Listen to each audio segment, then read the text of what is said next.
Hello, good afternoon.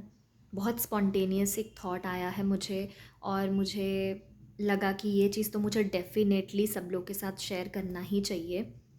तो अभी मैं एक बुक पढ़ रही हूँ जिसका नाम है वॉल्डन। आप सब ने पढ़ी ही होगी, बहुत से लोगों ने पढ़ी होगी।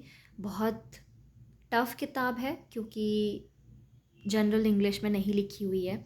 It is written in 19th century English and Walden style English है, उसकी पुरानी इंग्लिश में लिखी हुई है।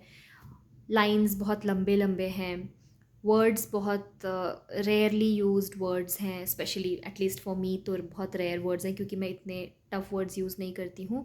बट किताब बहुत ही अच्छी है, बहुत ही सुंदर किताब है। मुझे बहुत वक्त से उसको पढ़ने का मन था और इस किताब को पढ़ने का इंस्पिरेशन मुझे इनटू द वाइल्ड मूवी, अगर किसी ने देखी हो, उस मूवी में जो मेन कैरेक्टर रहता है क्रिस्टोफर, वो इस किताब को पढ़ रहे होते हैं। वो मूवी तो मुझे इतनी अच्छी नहीं लगी, पर हर चीज़ से कुछ ना कुछ टेक अवे करने के लिए कुछ कुछ ना कुछ तो मिल ही जाता है अगर आप ढूंढें तो मुझे उस मूवी से ये बुक मिला टेक अवे करने के लिए। तो जैसे ही वो मूवी ख़त्म हुई तब मैं 40 रूल्स ऑफ लव पढ़ रही थी एंड मुझे मन हुआ कि 40 रूल्स ऑफ लव पढ़ने के बाद मुझे वॉल्डन पढ़नी ही पढ़नी है। पर मुझे पता नहीं था कि वो इतना टफ होगा।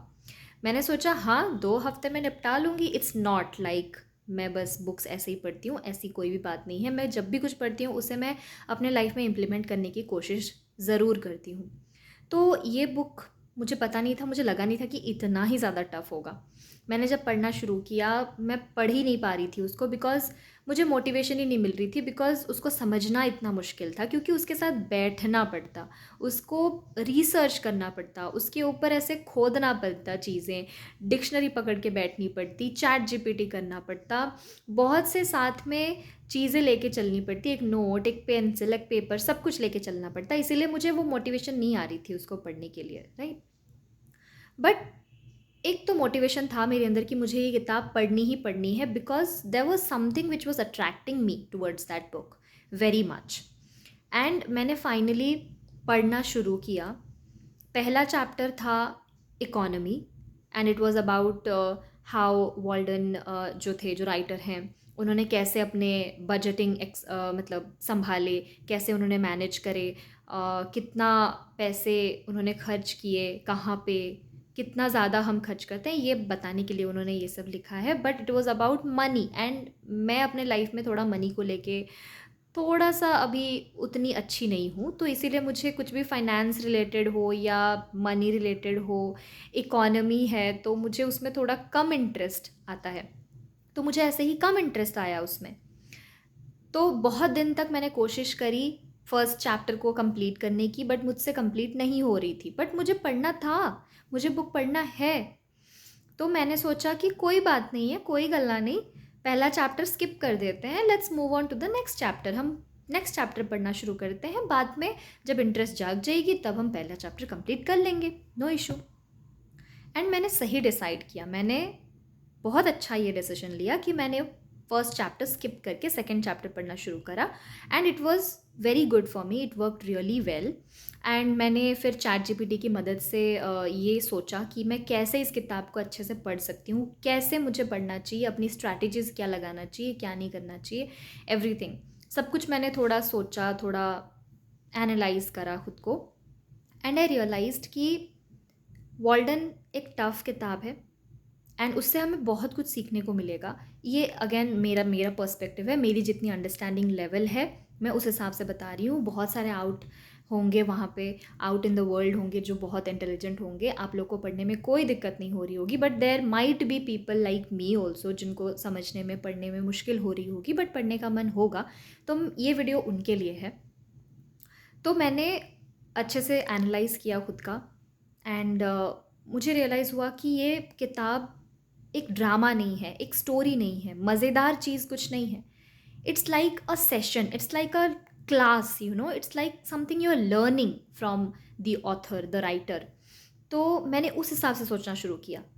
मैं 10-12 पेजेस पढ़ना, जैसे मैं पढ़ती थी दूसरे किताबें, वैसे मैंने पढ़ना छोड़ दिया। मैंने 2 पेजेस ली एवरी डे, मैं 2 पेजेस ही पढ़ना शुरू किया मैंने।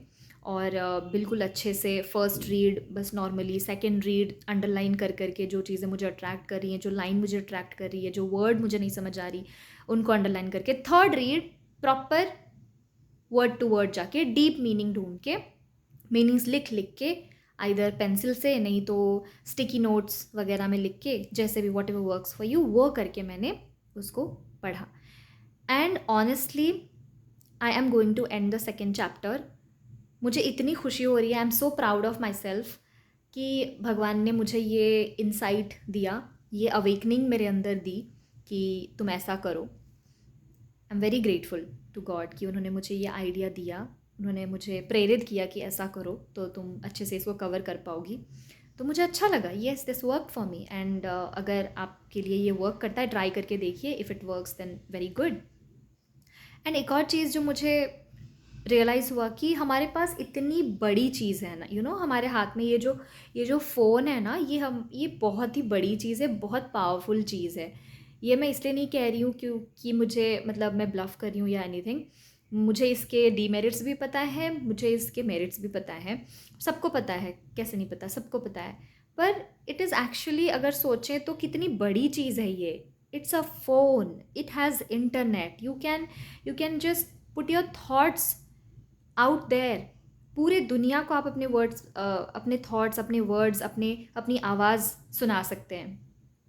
कुछ भी पहुंच सकती है किसी तक भी. It's so powerful. आप जो चाहें वो देख सकते हैं इंटरनेट पे, ढूंढ सकते हैं किसी को भी, किसी से भी आप मिल सकते हैं, जितने भी दूर हो, जो भी हो. You can do everything on the internet. This such a powerful thing if you think of.